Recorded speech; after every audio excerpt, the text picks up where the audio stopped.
Сәлем баршаңызға достар, сіздермен бүгін өте дәмді шашлык дайындайтын боламыз. Үй жағдайында жасалатын шашлык достар өте дәмді. Сіздерге де жасап көруге кеңес беремін. Менің каналыма тіркеліп, қоңыраушаны басып кетуді ұмытпаңыздар. Ең алдымен бізге қажет болады 2 дана помидорымыз. Көлемі кішірек болса 3 дана ала беріңіз. Дәл осылай видеодағыдай көріп тұрғандарыңыздай помидорымыздың дәл осылай кесіп алыңыздар. Енді кезекте үстіне қайнап тұрған суды құйыңыздар, бетінен асырып, және де қапағын жауып 10 минутқа қалдырыңыздар. Мінекей достар, 10 минут тұрғаннан кейін бізде помидорларымыздың, яғни қызанақтарымыздың қабығы ашылады. Ашылуы өте оңай болады. Мінекей сыртқы қабығынан міндетті түрде ажыратып алыңыздар.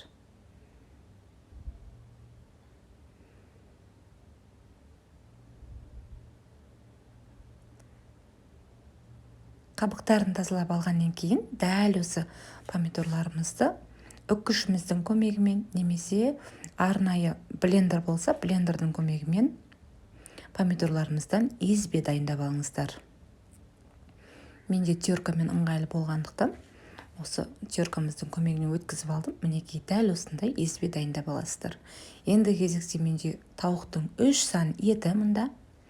3 сан етін майдалап өздеріңізге ыңғайлы етіп турап алыңыздар. Және де үстіне шашлык приправасының дәмдеушілерінің, яғни 2 данасын қолдандым. 2 данасы сіздерге біреуі аздық болады, 2 данасын қолданыңыздар міндетті түрде. Одан кейін үстіне татымына қарай тұз салыңыздар. Мен біраз қасық тұз салып алдым.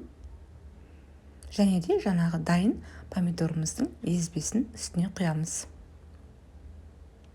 Біздің бұл жерде помидорымыз еттің жұмсаруына өте қатты көмектеседі. Сонымен қатар менде 6%-тік алманың сіркесуі бар. Содан біраз қасық қосып жүрдім.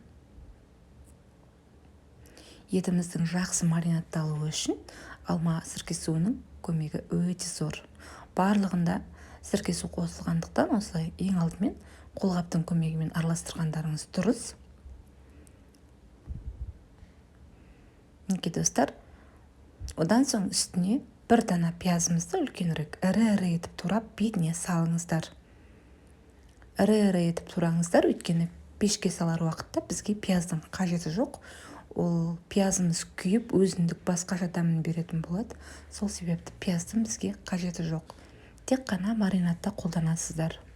Барлығын жақсылап араластырып, кемі 3 сағатқа холодильникке қойып қойыңыздар. Міндетті түрде бетін пленкамен немесе тығыз жабылатын ыдыс қапақпен жапқандарыңыз дұрыс.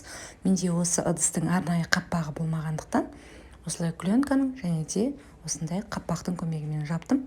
Мінекей достар, 3 сағат маринадталып етіміз дайын болды. Осы етімізді енді менде арнайы шашлыкты орналастыратын темір бар. Сол затқа орналастырдым. Бір-бір араластырып жүріп, барлығында өзінің арнайы осын затына орналастырып шығыңыздар. Шампур деп аталады. Қазақша шанышқы болуы мүмкін. Дәл осылай ыңғайлы етіп 5-5 данадан орналастырып шығыңыздар.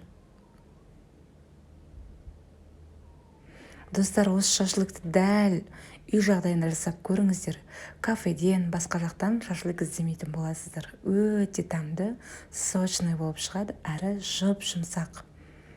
Дәмді болып шықты. Менің отбасыма қатты ұнады. Сіздерге де жасап көруге кеңес беремін. Сонымен қатар достар, мұнда менің инстаграм парақшам бар. Инстаграм парақшама тіркеліп қоюды да ұмытпаңыздар. Ол жақта да әртүрлі рецептермен бөлісемін. Мінекей достар, барлығын дайындап алдым. Ең алдымен осылай бетіндегі сеткасына орналастырып алыңыздар. Астына суы ағуы қажет. Мінекей достар, қыздар, 220 градуста 60 минутқа, яғни 1 сағатта пісіріп алдым. Өте дәмді шашлык болып шықты.